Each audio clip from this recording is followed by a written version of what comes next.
Hello friend, मैं दशरथ। आप देख रहे हैं दास मैकेनिकल इंजीनियर।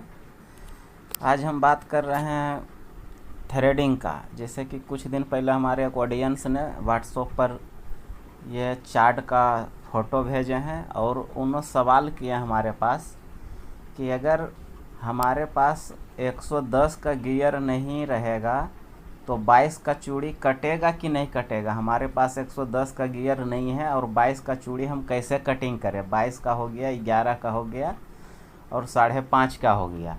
वो 110 का गियर रहेगा तो कटेगा ये। तो मैं उनको सिर्फ जवाब दिया था हाँ कटेगा, लेकिन कैसे कटेगा ये तो हमने उनको अभी बताया नहीं, क्योंकि हमारे पास टाइम नहीं था। तो आज हमने टाइम निकाल के इनके लिए सोचा कि इनका प्रॉब्लम सॉल्व कर दूं कि कैसे आप अगर 110 का गियर नहीं है तो भी आप 11 का चूड़ी, 22 का चूड़ी आप कटिंग कर सकते हैं। तो आप हमारा पूरा वीडियो देखिए कैसे कटिंग होता है। अगर जो गियर नहीं भी है तो उसको हम चेंज करके वो थ्रेडिंग काट सकते। तो अब जैसे कि अगर 110 का गियर हमारे पास नहीं है तो इसके लिए हम ऊपर से देखेंगे पहले। अब देखिए स्टड में 20 का गियर पूरा फिक्स है, 20 का गियर ऊपर से नीचे तक।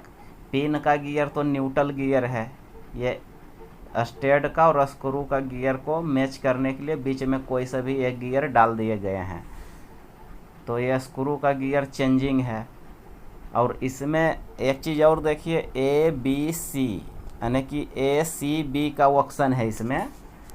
तो इसको हम पहले क्या करेंगे, ये बी का जो है ये हमारा नॉर्मल चाल है, इसका रेशो निकालना पड़ेगा। तो बी के हिसाब से ही हम रेशो निकालेंगे, क्योंकि ए तो हम इसको डबल किए हैं चाल को, स्पीड को, और सी है वो हम आधा चाल किए हैं स्पीड। तो हमें बी से निकालना पड़ेगा किसी चीज़ का भी रेशो थ्रेडिंग के लिए, क्योंकि सी तो आधा कर दिए हैं तो सी से हम नहीं निकाल सकते हैं। ए डबल किए हैं तो उससे भी नहीं निकाल सकते। नॉर्मल चाल जो हमारा है वो है बी।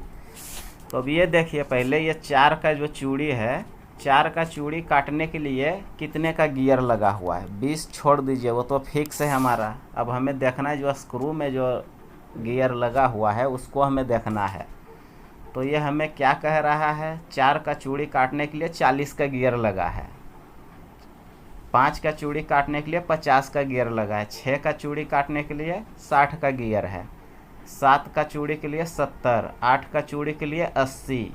ये पूरा आप देखिए क्या कह रहा है, ये 10 से कैलकुलेशन करने के लिए कह रहा है, क्योंकि 4 दहें 40। 4 का अगर हमें चूड़ी काटना है तो हम 10 से गुना करेंगे तो 4 दहें 40 का गियर आएगा।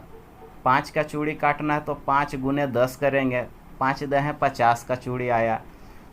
6 का चूड़ी काटने के लिए 6 गुने 10 करेंगे तो 60 का गियर आएगा। 7 का चूड़ी काटने के लिए 7 गुने 10 करेंगे तो 70 का गियर आएगा। तो इसी तरह से अब हमें देखना क्या है, 22 का चूड़ी, 11 का चूड़ी हमें काटना है, क्योंकि 11 का गियर अगर सेटिंग हो जाएगा तो 22 का चूड़ी ऑटोमेटिक कट जाएगा। तो वो सवाल किए कि अगर हमारे पास 110 का गियर नहीं है तो ये चूड़ी हम कैसे कटिंग करें, 22 का चूड़ी काटना है। तो ठीक है, हम बताते हैं आपको।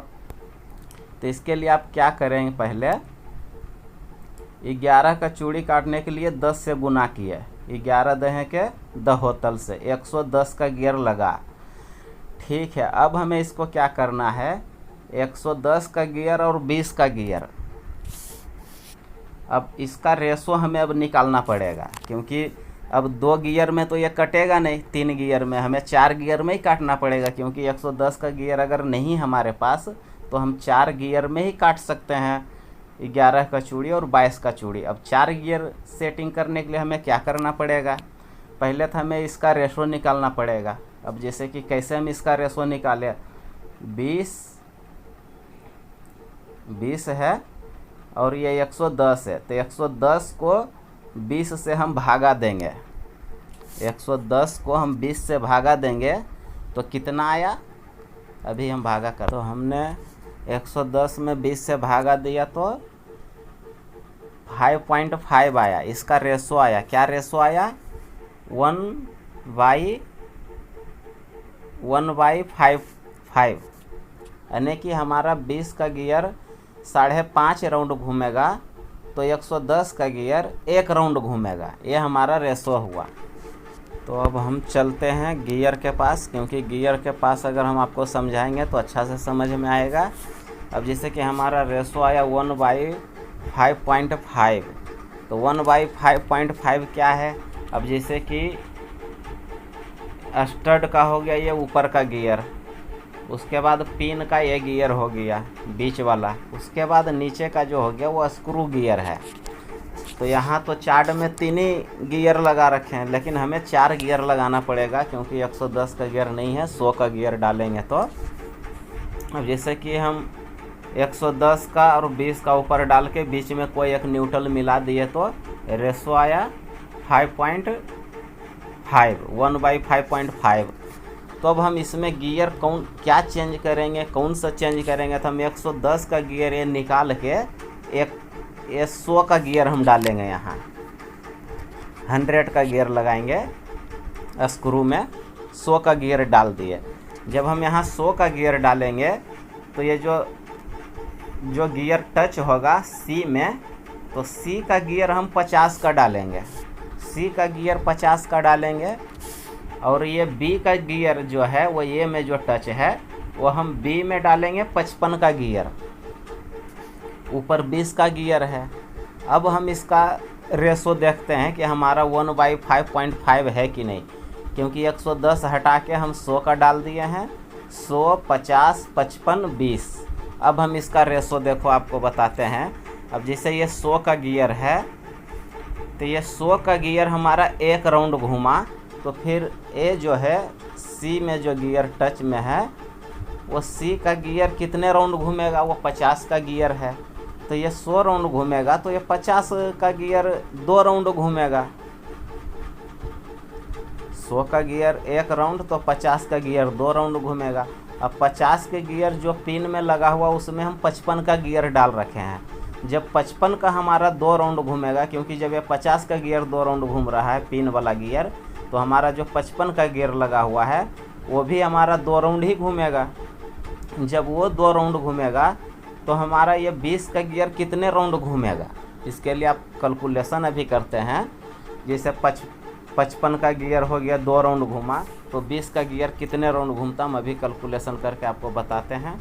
अब जैसे कि आप देखें कि 55 गुना 2 किए हम, क्योंकि 55 गुना 2, क्योंकि 2 राउंड घूम रहा है 55 का गियर, तो 2 बार घूमेगा तो कितने दांता वो घूमेगा, 110 दांता घूमेगा, क्योंकि 55 गुना 2 हम किए 2 राउंड के लिए, तो 110 दांता घूमा। तो 110 दांता जब ये घूमेगा तो 20 का गियर कितने राउंड घूमेगा, फिर वो पहले वाला ही आ गया रेशो, क्योंकि 110 भागा 20 जब हम किए तो 110 भागा 20 किए तो 5.5 का रेशो आ गया। अब हमारा रेशो क्या निकल गया, 1/5.5। हमारा ये पहले का जो 110 का गियर लगा रहे हैं, तो 110 का गियर में 1/5.5 का रेशो आया। अब हम जब गियर चेंज कर दिए फिर भी हमारा 1/5.5 का रेशो आ गया। जब ही हमारा चूड़ी कटेगा, क्योंकि रेशो सेम रहेगा, गियर हम चेंज कर दिए लेकिन हमारा रेशो वही है और हमारा वही चूड़ी कटेगा। आप ये गियर लगा के चूड़ी कटिंग कर सकते हैं।